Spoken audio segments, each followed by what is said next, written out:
Good morning, fam. Happy Sunday.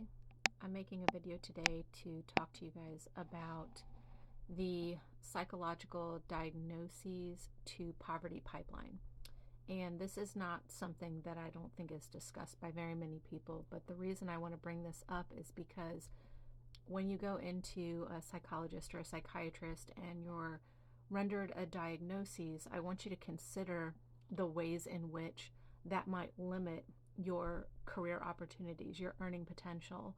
I want you to consider the ways in which you are boxed in by a label about your mental health. I want you to consider whether or not you believe that that diagnosis is accurate.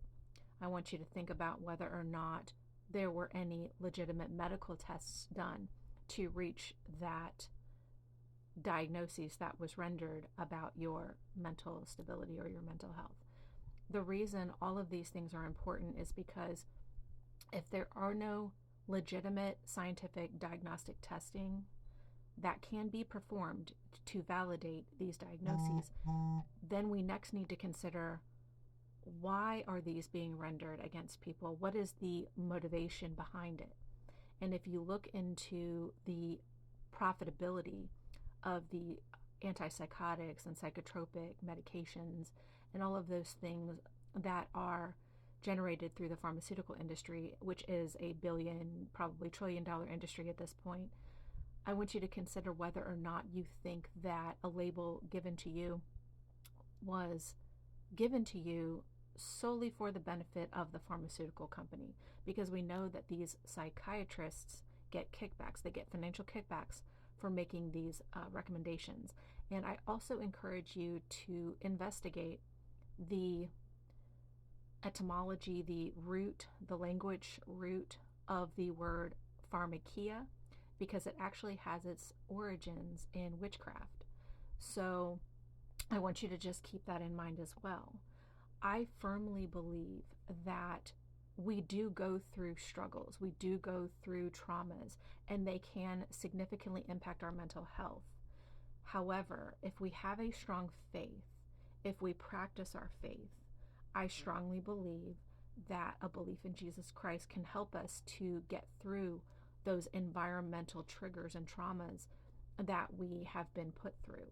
I strongly believe any behaviors that we manifest in society that are considered to be extreme or abnormal are triggered by environmental factors. And it could be something as simple as a nutrient deficiency that the person is suffering through. It can be the trauma and stress of divorce, losing a child, any number of things that can manifest in behaviors that others perceive to be abnormal or extreme.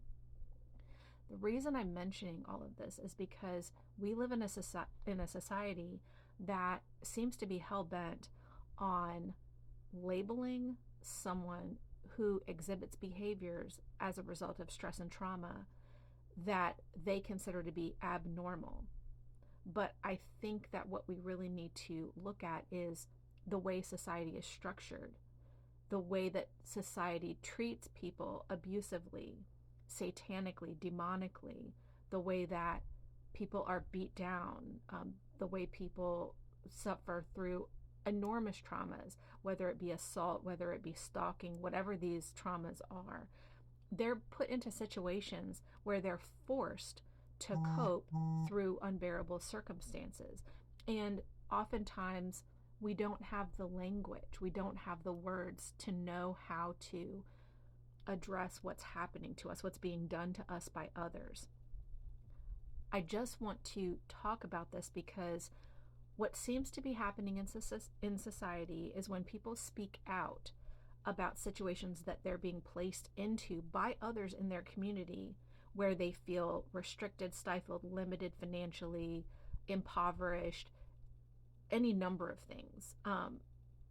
When people are put into these situations and they speak out, there is an enormous pushback by the moneyed interests that profit from people remaining in a controllable, impoverished state.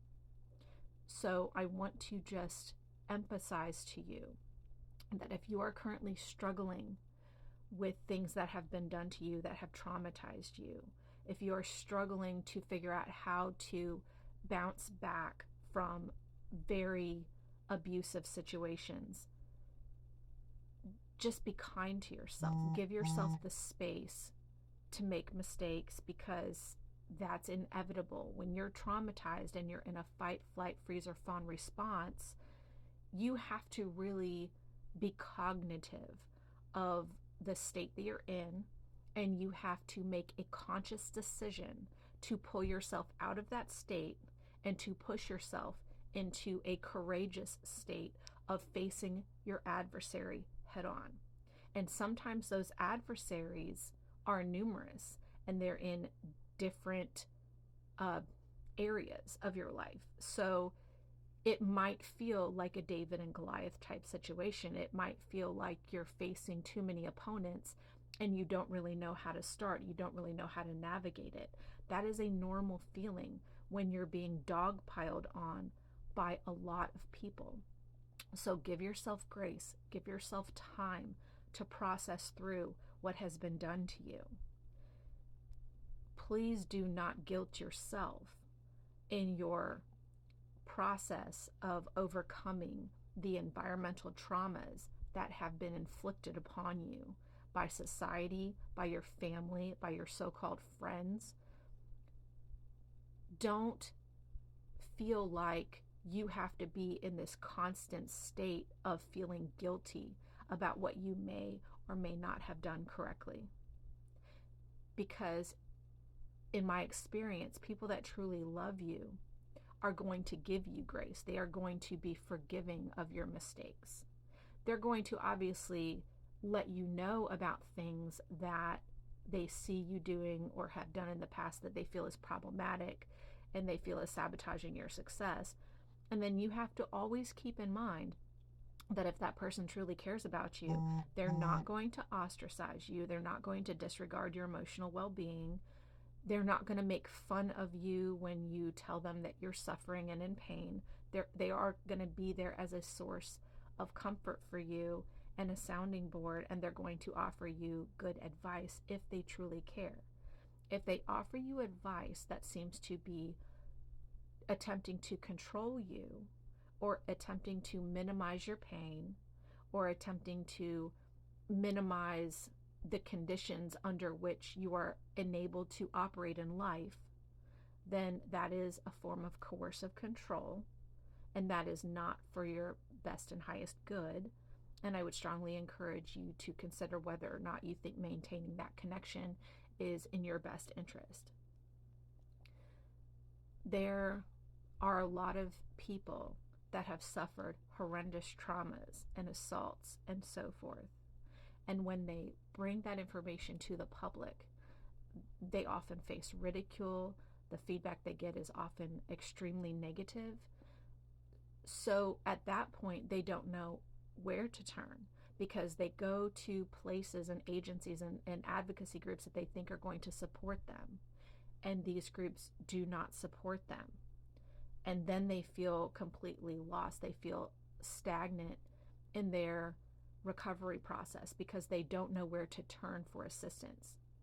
I think that therapy, mental health therapy, is important, but I really do strongly believe that the approach needs to be holistic. I think that we need to ask deeper questions, deeper probing questions about what does that person's nutrition look like? Are there any panels that can be done to rule out nutritional deficiencies before we automatically assume that the manifestation of symptoms that we're seeing are caused by some sort of chemical imbalance, which has already been shown in a lot of the PubMed studies to be a fallacy. It can be disproved. So there are just a lot of things within the pseudoscientific community of psychology and psychiatry that can be proven to be pseudoscience, and I think you need to keep that in mind. Don't limit yourself because somebody else says that you have this certain condition, because oftentimes those labels that are thrown at you